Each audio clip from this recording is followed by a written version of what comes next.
ராமுன்னு ஒரு படம் வந்து அது ஒரு ஹிந்தி படத்தினோட ரீமேக்காக இருந்தாலும் கூட அருமையான கதை அம்சம் கொண்டது. அது ஃபஸ்ட்டு டேயே எங்களுக்கு உட்கார்ந்து அந்த சப்ஜெக்ட் சொல்லும்போது அந்த கதை ரொம்ப எங்களை பாதிச்சுது.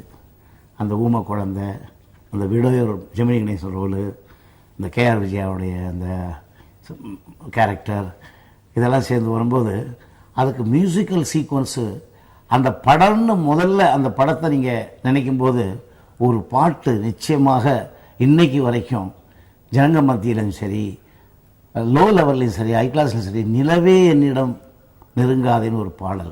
அதில் வந்து மேக்சிமம் கவிஞர் பூந்து விளையாண்டுருக்காரு.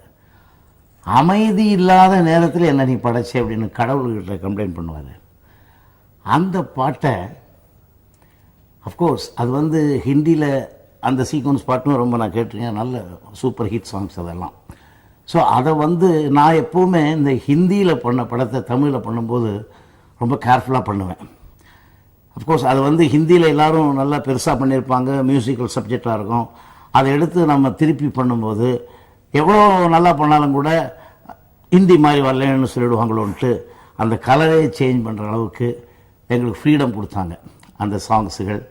அதில் அந்த பாட்டு பிபிஎஸ் அவர்கள் எப்போ எந்த இடத்துல போய் அந்த பாட்டு பாடினாலும் அந்த நிலவே என்னிடம் மயங்காதேங்கிற பாட்டுக்கு மட்டும் உள்ள மரியாதை இன்னும் குறையலை.